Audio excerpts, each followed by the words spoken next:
ধর্মের নাম করে ছেলেরা, মেয়েরা, বুড়োরা, বুড়িরা ছুটছে, হাঁটতে পারছে না, কাঁধে বাঁধ দিয়ে ছুটছে, পা ফুলে মোটা হয়ে গেছে। কোথায় যাচ্ছে?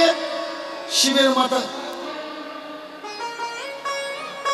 কাঁধে ঢালার দরকার আর কাঁধে ঢালার দরকার না, এটা আগে ভালো করে জানা লাগবে।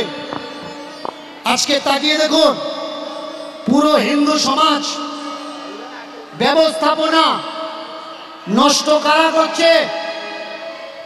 বাইরের লোক নষ্ট করছে না, যারা হিন্দু সমাজের মানুষ, সনাতন ধর্মের মানুষ, তারাই নষ্ট করছে আমাদের এই সনাতন ধর্ম।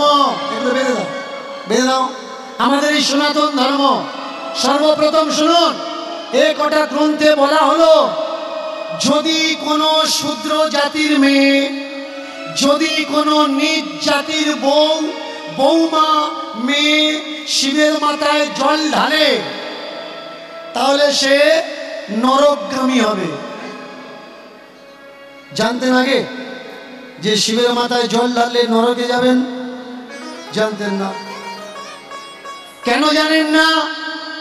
কারণ আমরা ধর্ম করি, কিন্তু ধর্মের সঠিক গ্রন্থগুলো আমরা জানি না। বার করার দরকার, বার করছি, বার করার দরকার, বার করছি। গ্রামে গ্রামে দেখবেন একাদশী করার জন্য ঝড় আরম্ভ হয়ে গেছে। যাকে জিজ্ঞাসা করবেন, একাদশী করেন তো? করেন একাদশী? একাদশী মাহাত্ম্যে লেখা আছে, যার স্বামী আছে বেঁচে, সে যদি একাদশী করে তাহলে স্বামী স্ত্রী উভয়ে নরকে যাবে। এটা আমার মুখের কথা না, এটা একাদশী মাহাত্ম্য গ্রন্থের কথা। কেমন? এবার বলুন, যে বার ব্রতগুলো আপনারা আমরা সবাই করছি, সেগুলো জেনে করার দরকার নাকি না জেনে করার দরকার? শিবরাত্রি যখন শিব পূজা করেছিলেন, শিবলিঙ্গ পূজা করেছিলেন, বিনা ব্রাহ্মণে করেছিলেন নাকি ব্রাহ্মণে করেছিলেন? ব্রাহ্মণে করেছিলেন। তাহলে এবার শুনুন, প্রকৃত যে শিব চতুর্দশী রাতের পালন, তা কিন্তু ব্রাহ্মণ দিয়ে হয়নি। প্রমাণ দিয়ে দিচ্ছি, শিব পুরাণ থেকে। একটা ব্যাধ এ গেছিল হরিণ শিকার করতে জঙ্গলের ভিতরে, কয়েকটা পশু শিকার করেছে, আর ঝড় জল আরম্ভ হয়েছে প্রচন্ড পরিমাণে। জঙ্গল থেকে বেরোতে পারছে না, রাত কাটানোর জন্যে হরিণ নিয়ে উঠেছে কোথায়? একটা ঝাড়িদার গাছের উপরে, তাই তো? ছোট্ট করে ঝাড়িদার গাছের উপরে। কেন?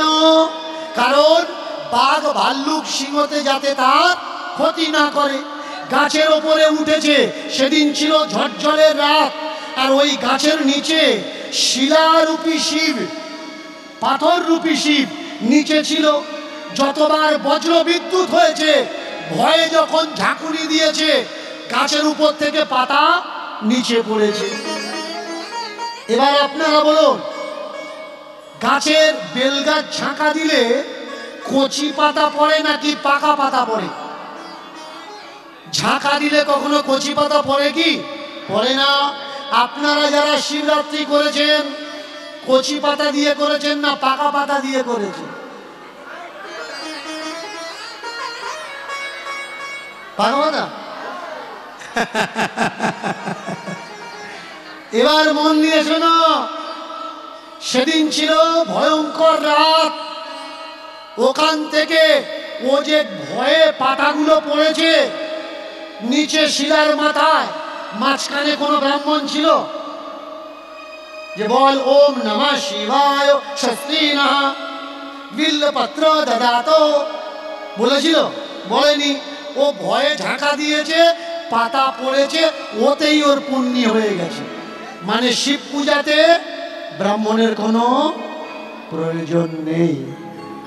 কি বুঝলাম আমরা ধর্মগ্রন্থ দিয়ে? কি শিখবো আমরা?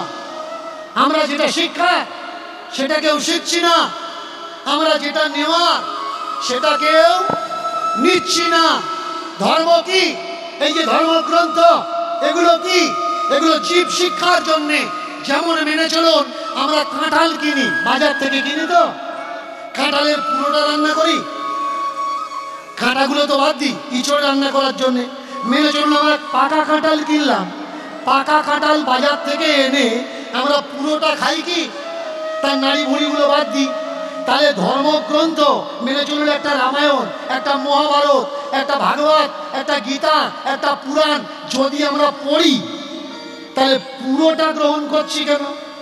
তাতেও তো কিছু বাদ দেওয়ার আছে, সেগুলো আমরা বাদ দিই না।